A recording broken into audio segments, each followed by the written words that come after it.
My question is on the topic of the cost of sustainability, and not necessarily from an investment or transition perspective, but from the perspective of the consumer.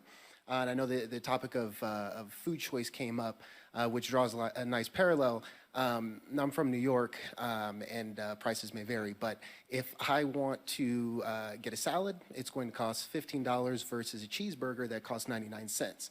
Now, those with the means have the ability to choose between the cheeseburger and the salad, and similarly, those with the means have the ability to choose more sustainable but often more expensive products and consumption habits. And so, as Marco mentioned, the 3 billion people in developed countries versus 5 in developing, there are obvious implications around reducing the price point for sustainable options. And so I'm curious if any of the panelists have any insight around what is being done or can be done better in order to make sustainable consumption more affordable. Excellent question. Would anyone, Stefan? We needed the minister, because this is what, what governments really have to normally regulate, but maybe Stephen. Yeah, I mean, there's a few things we can do. I mean, one is local farming and eating in season. I think we have become part of a 20th century culture to want, whatever we want all year long. And this is what drives, as you know, a lot of the costs. So I don't know we're going to really have a way to go and fight the 99-cent burger, because unfortunately that's what they cost. But I think if we can really help the local community, to create farms and eat what is in season, I think you start to make a step forward. I would highlight again the regulation dimension, and I think the intervention of governments from subsidies redirection to actually capping some of the cost. What happened right now with the cost of fossil fuel? It's gone up, everybody feels the pinch. In some countries really is bringing down the livelihoods of poor families that can't afford those prices, yet Shell has tripled their profit in the last 3 months. Tripled. So there's something wrong here, and I think government needs to step up.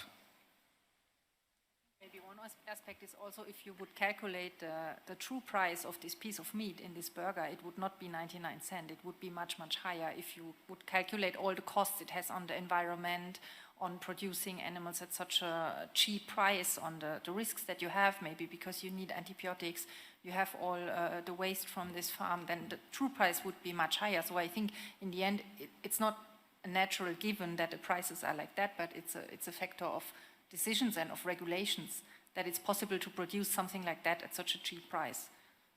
Sorry to intervene again, but for example, renewable energy, thanks to a mix of government intervention, the global goal on climate, and of course investment from the private sector, solar energy that 20 years ago was unaffordable, today is competitive with coal for sure, it's cheaper than coal, and it's cheaper in many places than oil and gas. So it can happen, it can happen. The transition can happen if both corporate sector and governments align in making it happen.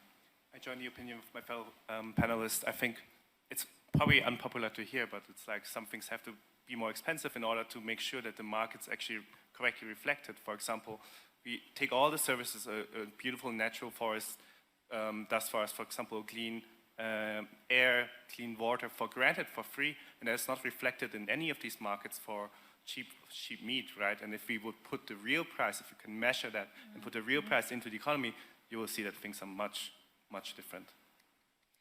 Absolutely, but thank you for the question. I think it's a really, really important question of the affordability of sustainability, and I think Minister made that a related comment when she was talking about somebody who lives, for example, in rented accommodation, doesn't have the choice of energy supply and so on.